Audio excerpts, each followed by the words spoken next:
الكشري المصري على اصوله بكل تكاته وتفاصيله وازاي يطلع معاكي مفلفل. تعالي معانا على الفيديو نشوف عملنا الكشري المصري الحلو دوت ازاي. عاملين ايه؟ قبل اي حاجه نصلي على حبيبي وشفيعي، اللهم صل وسلم وبارك عليك يا حبيبي يا رسول الله. النهارده بقى هنعمل الكشري المصري كلنا بنحبه. هنعمله بطريقه سهله، مش هياخد منك ساعه بالظبط. جربي وهتدعي لي. معانا العدس هنا اهوت، هننقعه لمده نص ساعه في ميه سخنه. تمام. هنا بقى معانا كوبايه كامله من الزيت.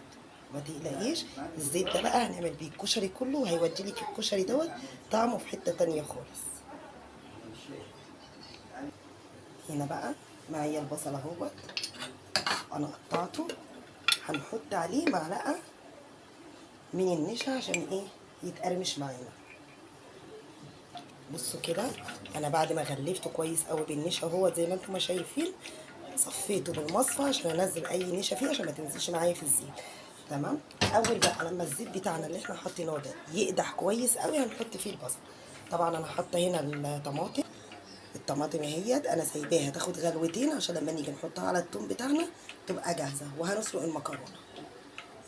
بصوا بقى، انا هنا كنت ناقعه الحمص بتاعنا من الصبح علشان خاطر ما ياخدش سوا معايا.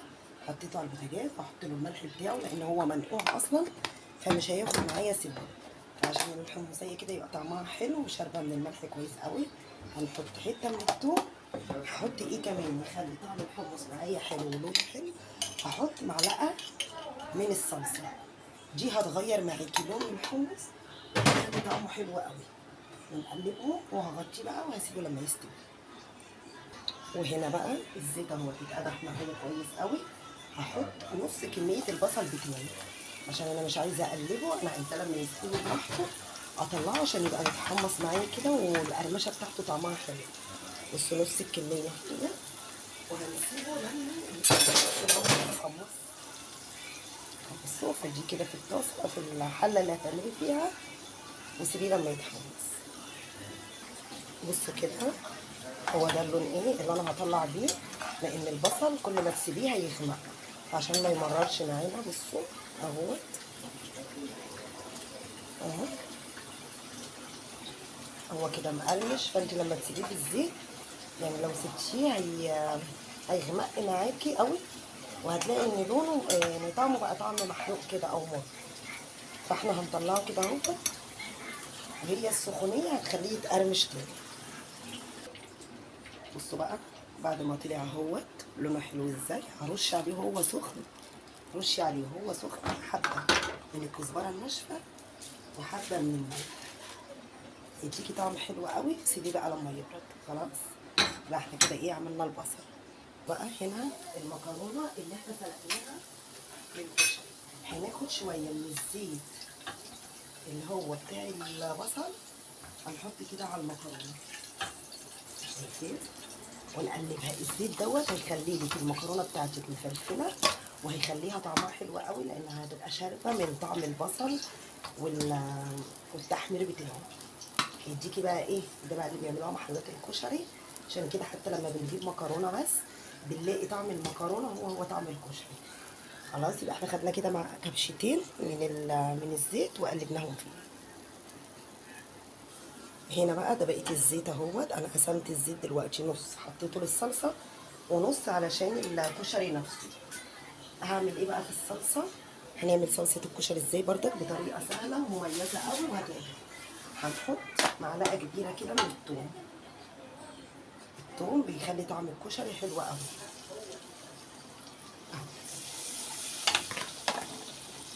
هنديها تشويحه بسيطه كده. على الحمص بتاعه هو اللي بيغلي، خد لون من الصلصه. طبعا احنا هنحط له طماطم عادي، بس الصلصه بتدي له لون حلو كده وبتدي له طعم حلو.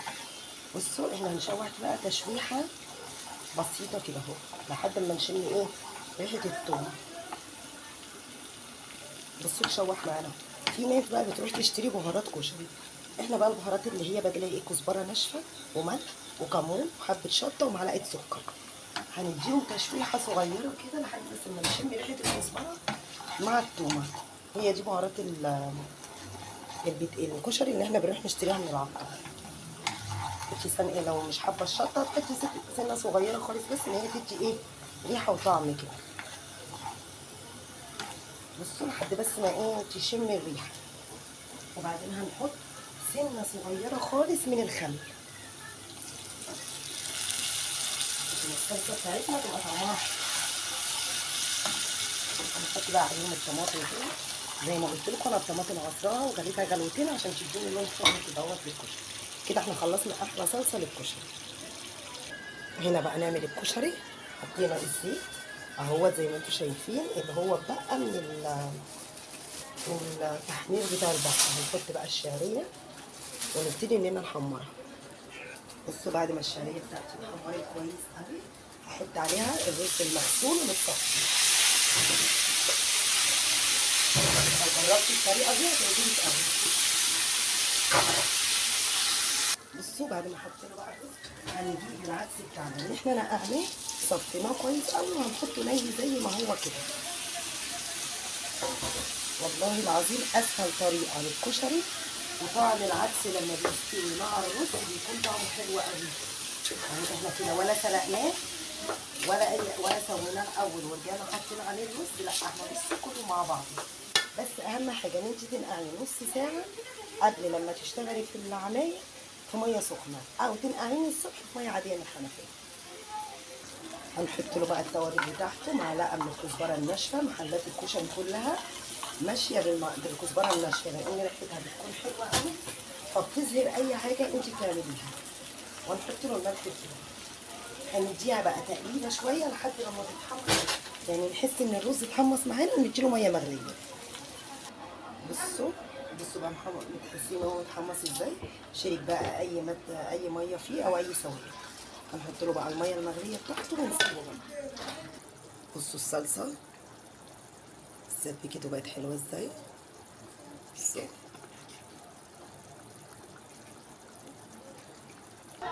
بصوا ما شاء الله استوى اهوت مفلفل. بصوا مش معجن ولا اي حاجه، والرز العدس استوى معانا وشكله جميل قوي. بصوا وادي المكرونه بتاعتنا هي. بصوا مفلفله ازاي مش لازقه ببعض ولا اي حاجه. بصوا ايه رايكم بقى؟ جربوه بقى، ما تنسوش تدعموني. لو عجبكم الفيديو شير ولايك كومنت حلو، ولو مش عامله لي متابعه يا